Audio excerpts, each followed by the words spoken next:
होली का क्रम 13 तारीख को शायद होली जलेगी, 14 तारीख को गुरंडी रहती है, होली खिलाते हैं। होली में मोटे मोटे ढूंढ जलाए जाते हैं। ढूंढा की राख तैयार होती है, उसका कालापन जो तैयार होता है उसको उठाकर ले आए और कपड़े में उसको छान कर राख तैयार कर 3-4 बार छानने के बाद उस भस्म को 12 बजे से 1 बजे के बीच में शिव जी को समर्पित कर देता है और उस भस्म को उठाकर उसमें घी मिलाकर मस्तक पर तिलक लगाकर चले जाता है। वो जिंदगी में कभी हार नहीं सकता, विजय ही पाकर आता है, उसकी कभी हार नहीं हो सकता।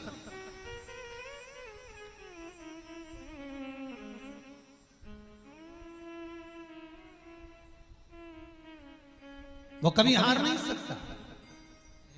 शिव महापुराण की कथा कहती है वो भस्म विजयता को प्रदान करती है। आपको किसी से नहीं कहना, किसी के हाथ नहीं जोड़ना, केवल वो भस्म का तिलक लगाकर जिससे आपका काम निकालना है उसके सामने पहुंच जाइए, आपको सुख का अनुभव हो जाएगा, कार्य सिद्ध।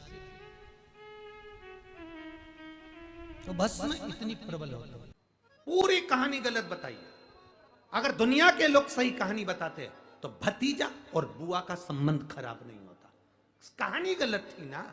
लोगों ने कहा, हिरण्यकशिपु ने अपनी बहन से कहा, बहन तू अपने भतीजे को गोदी में रख कर बैठ जा और चादर ओढ़ कर बैठ जाना, तू बच जाएगी, तेरा भतीजा जल जाएगा। तो बुआ भतीजे को जलाने के लिए गोदी में लेकर बैठी। बोलो सही है कि गलत है? लोगों ने कहानी गलत बताई।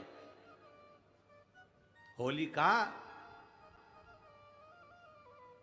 लोगों ने कहा उसने अपने भतीजे को जलाया। पहले तो होलिका का नाम तो निकालो कि होलिका का नाम क्या है। कथा वालों ने कह दिया हिरण्यकशिपु की बहन थी होलिका, वो अपने भतीजी प्रहलाद को गोदी में लेकर बैठ गई। वो प्रहलाद को हाथी के पांव के नीचे डाला, खोलते तेल में डाला, अग्नि में डाला, इसमें डाला, उसमें डाला, नहीं मरा। आखिरी में अपनी बहन से कहा होलिका तो अपने भतीजे को गोदी में लेकर बैठ जा। पहले उस होलिका का असली नाम तो लाओ, जिस होलिका का नाम विष्णु पुराण में ढूंढा लिखा है। क्या नाम लिखा है? ढूंढा। होलिका का असली नाम लिखा है विष्णु पुराण में ढूंढा। इसलिए आज भी होली में लकड़ी नहीं जलाई जाती, मोटे मोटे ढूंढ जलाए जाते हैं, क्योंकि उसका नाम ढूंढा है। और ढूंढा बैठी अग्नि में, भतीजे को गोदी में लेकर बैठ गई। उसके पास में एक ब्रह्मा जी की चादर थी, जिसको ओढ़ कर बैठ जाती थी तो आगी में जल नहीं सकती थी। ढूंढा ने देखा चारों तरफ से आगी लग गई, मेरा भतीजा जल जाएगा। तो बुआ को लगा मेरा भतीजा जल जाएगा। बुआ वो होती है जो दुआ देती है, बुआ कभी बद्दुआ नहीं देती है। और ढूंढा ने अपनी चादर को उतारा, आगी चारों तरफ से लग गई। बुआ को लगा मेरा भतीजा जल जाएगा, तो अपनी चादर उतार कर अपने भतीजे पे डाल दी और बुआ खुद जल गई, पर अपने भतीजे को नहीं जलने दिया। ये कथा है, पर लोगों ने उसको पूरी पलट दिया, पूरा पलट। बुआ कब जलाई अपने भतीजे को? होली का क्रम 13 तारीख को शायद होली जलेगी, 14 तारीख को गुरंडी रहती है, होली खिलाती है। पिछले वर्ष थोड़ा सा होली का क्रम रहा, तो अब की बार सब जगह की होली में ना जाते हुए केवल एक होली, वो भी सीहोर की, वो 15 तारीख को महादेव की होली, मार्च को महादेव की होली। अपने शिवालयों में शंकर जी शिव मंदिर के अंदर चंदन का जल 1 लोटा अवश्य चढ़ाएं, महादेव की होली अवश्य मनाएं। होली आ रही है, लगी नहीं रिया की होली जैसा है। दिवाली आती है तो लगता ही नहीं कि दिवाली जैसा है, राखी आती तो लगता ही नहीं राखी जैसा है। सारे त्योहार फीके हो गए गुरुजी। हमने कहा त्योहार फीके नहीं हुए, त्योहार का कलर फीका नहीं हुआ, त्योहार का रंग फीका नहीं हुआ है, बस त्योहार वही है, गुलाल वही है, मिठाई वही है, गुजिया पपड़िया वही है, खुरमे चकरी वही है, पपड़िया वही है, गुजिया वही है, इंसान वही है। बस बाजार में से जो रौनक समाप्त नहीं हुई है, रौनक आपके भीतर की समाप्त हो गई। आपके भीतर इतनी ईर्ष्या भराती गई, इतनी ईर्ष्या भराती गई, इतनी ईर्ष्या भराती गई कि वो ईर्ष्या के कारण, उस अहंकार के कारण, उस अहम के कारण तुम एक दूसरे से मिलना पसंद नहीं कर पाते। पहले के लोग कहते थे हमारे यहाँ जब होली होती थी इतने लोग आते थे, मिलने जाते थे, गुलाल लेकर जाते थे। आजकल तो कोई दिखता नहीं है। कारण केवल इतना सा है, तुम्हारा अहंकार, तुम्हारा ईगो, तुम्हारा अभिमान तुम्हें अपने घर से बाहर नहीं निकालता। तुम घर से बाहर नहीं निकलते अपने अहंकार के कारण, अपनी काया के कारण, अपनी अभिमतता के कारण। आप दूसरे से मिलना पसंद नहीं करते। जरा सा कोई ने कलर लगाया तुम्हें क्रोध आ गया, जरा सा किसी ने गुलाल लगाया तुम्हें गुस्सा आ गया, जरा सा कोई आया भाभी जी भैया जी करके गुलाल लगा गया, तुम न न न न न न नो नो नो नो, कहां जाओ? इतने वीआईपी हो गए, इतने वीआईपी हो गए, इतने वीआईपी हो गए कि अपने त्योहारों से भी दूर हो गए। मेरा निवेदन है, होली का त्योहार आ रहा है, उस फागुन के त्योहार में मेरा देवाधिदेव महादेव माता पार्वती के साथ होली खेलता है, मेरा कृष्ण कन्हैया राधा रानी के साथ होली खेलता है। आप भी अपने इष्ट मित्रों के साथ होली खेलिए और दिल से खेलिए। अरे सीहोर में, सीहोर जिले में एक होली होती थी। उस होली का नाम हमने पिछली बार बदल दिया था। कौन सी होली कर दी थी? महादेव की होली। पिछली बार हमारे सीहोर जिले में हमेशा होती आई थी वो होली, थोड़ा उसका नाम हमने चेंज कर दिया था तो उसको महादेव की होली कर दिया था। मेरे सीहोर जिले के रहने वाले सभी रहवासियों से, जिले भर के निवासियों से निवेदन करना चाहूंगा,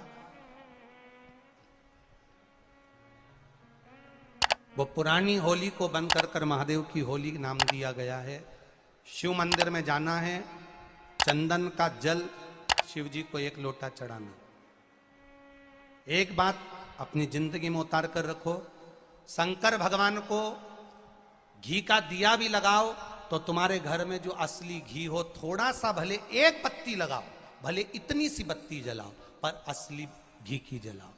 शिव जी को अगर चंदन भी लगा रहे हो तो असली लगाओ। शंकर भगवान को चावल भी चढ़ा रहे हो तो असली चलाओ। शंकर भगवान को अगर अष्टगंध भी चढ़ा रहे हो तो असली चढ़ाओ। केमिकल का कोई चीज मेरे महादेव को मत चढ़ाओ जिससे भगवान शिव की मूर्ति नष्ट हो। ऐसी कोई चीज मेरे महादेव को ना चढ़ाओ। अगर शंकर भगवान के साथ आप होली खेल रहे हो तो चंदन का पानी शंकर भगवान को चढ़ाइए, अष्टगंध का जल भगवान शिव को चढ़ाइए। तो करो तैयारी, आ रहा है त्रिपुंड धारी महादेव की होली। बड़े आनंद के साथ मेरा निवेदन, अपने शिवालयों में, शंकर जी के मंदिरों में, सीहोर जिले के प्रत्येक शिव मंदिर के अंदर चंदन का जल 1 लोटा अवश्य चढ़ाएं, महादेव की होली अवश्य मनाएं। और भाव के साथ 5 मंदिर हम भी जाएंगे, कोई जुलूस नहीं, कोई क्रम नहीं, बस बाबा को आराम से जल चढ़ाना ही एक नियम है और बाबा को जल चढ़ाएंगे। आप सब बड़े आनंद के साथ महादेव की होली का स्मरण करिए। महादेव की होली के दिन बेलपत्री की जड़ के नीचे जाकर प्रयास करा करो कि लाल चंदन का जल, लाल चंदन को घिसकर कलश में उस चंदन को डालकर जल भरकर उसको बेलपत्री की जड़ के नीचे सींचन करने का प्रयास करा करो। है कि धीरे धीरे कर कर वो दुख समाप्त होगा, वो दुख कटेगा ही।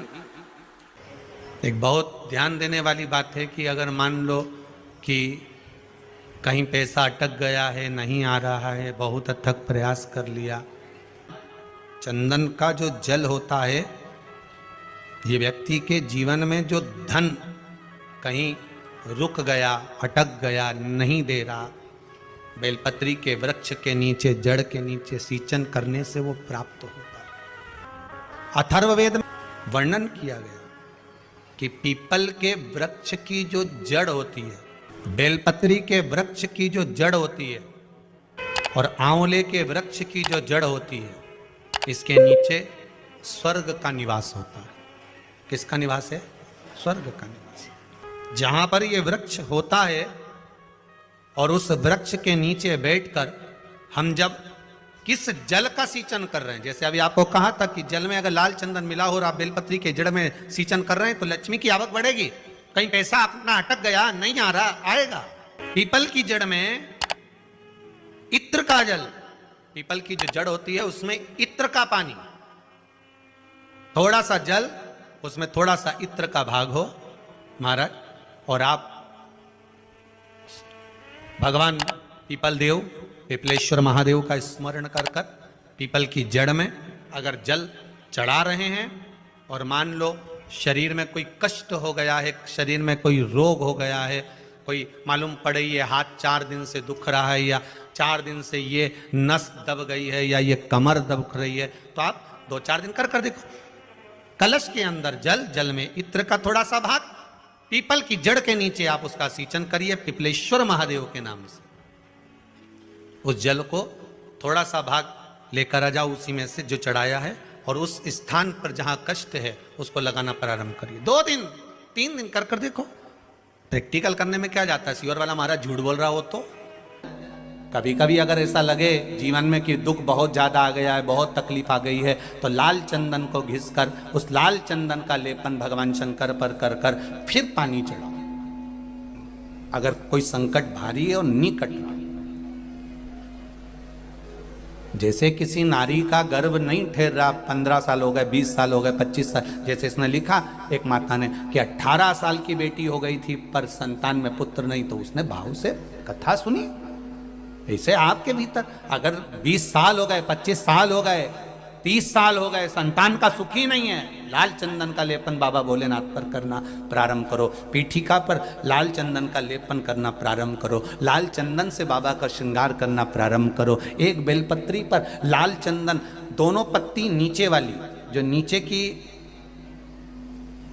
की जो 2 पत्ती होती है इस पे लाल चंदन, और बीच वाली पत्ती पर पीला चंदन लगाकर बाबा के शिवलिंग को समर्पित करिए। बाबा से प्रार्थना करिए, रोज प्रार्थना करो। परंतु एक बात का स्मरण रहे, 25 साल हो गए, 20 साल हो गए, 30 साल हो गए, संतान नहीं, तो पहले जल से अभिषेक कराना, अभिषेक कराकर उस जल का आचमन करने के बाद हाथ को खासा करना, धोना, उसके बाद में फिर वापिस बाबा का स्नान कराओ, फिर चंदन का लेपन कराओ, फिर 1 लोटा जल चढ़ाकर बाबा का स्नान कराओ। बाबा का बड़ा सुंदर भाव से लाल चंदन से जो अभिषेक करता है, बाबा को लेपन कर कर फिर जल चढ़ समर्पित करता है, निश्चित है उसकी गोदी मेरा देव अधिदेव महादेव जरूर भरता है। ये निश्चितता है। हम तो बेटियों से भी कहते हैं, जिसका विवाह नहीं हो रहा हो, 25 साल, 30 साल, 27 साल, 28 साल, 32 साल, 40 साल हो गए हो, नहीं हो रहा हो बेटा बेटी का विवाह, उसे लाल चंदन का प्रयोग अशोक सुंदरी वाली जगह